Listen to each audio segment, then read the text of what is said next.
This is verse 6 of the second chapter of the Gospel of Matthew. The priestly class, along with the scholars, have been gathered together by Herod to give an opinion as to where the Messiah would be born, and we hear the result is provided by them based on their research of the Old Testament, text from Micah.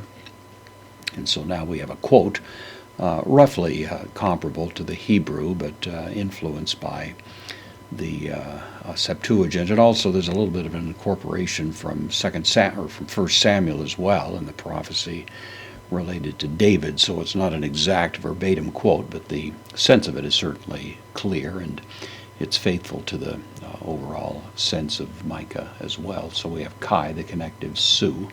Second person pronoun, you. This is the nominative or possibly the vocative. Same goes for Bethlehem. This could be the nominative or vocative. It's spelled the same way. Probably vocative makes a little more sense. So you, Bethlehem, addressing the city. Gay, this is the word earth.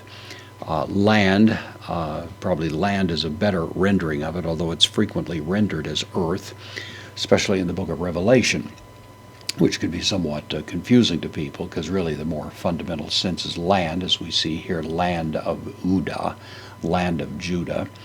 This again is all either in the nominative or vocative. So you, Bethlehem, land, Judah.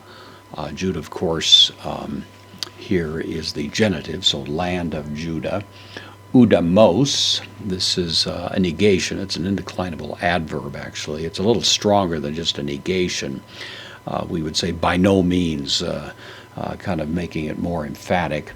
By no means, and then elakiste.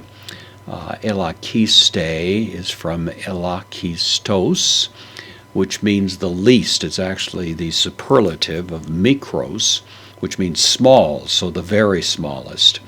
By no means are you the smallest, and then it's in the nominative, because it's a predicate nominative with a. You are not by any means the smallest. N, preposition with the dative, plural here, tois, and then hegemosen.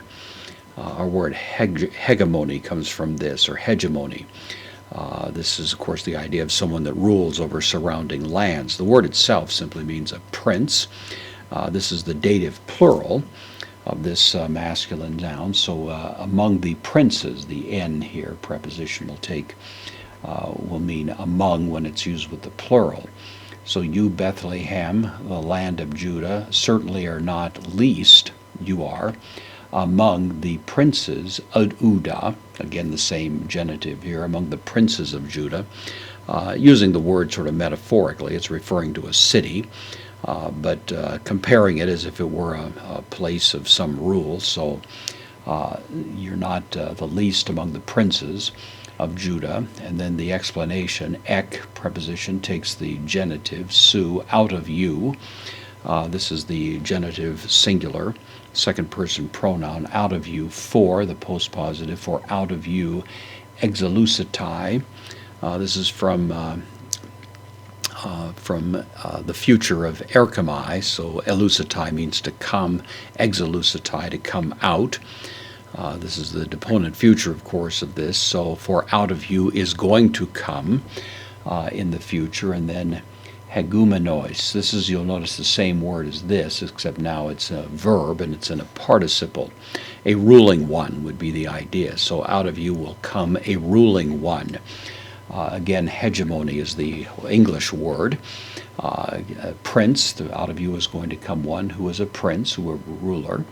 Relative pronoun hostis.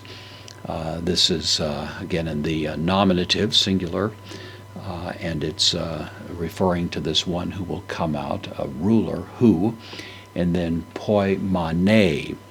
Poimeneo is the word that means to rule, but it means to rule in the distinct sense of a shepherd.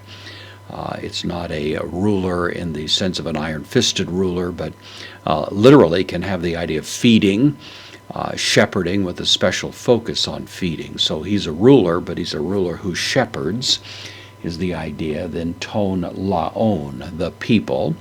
This is in the accusative, singular, direct object of the verb. The people mu of me, first person genitive, singular, the people of me, and then tone Israel, Israel, who will shepherd the people of me, that is Israel, shepherding them. And this is in apposition to the people. So the people of me, the Israel, is the idea.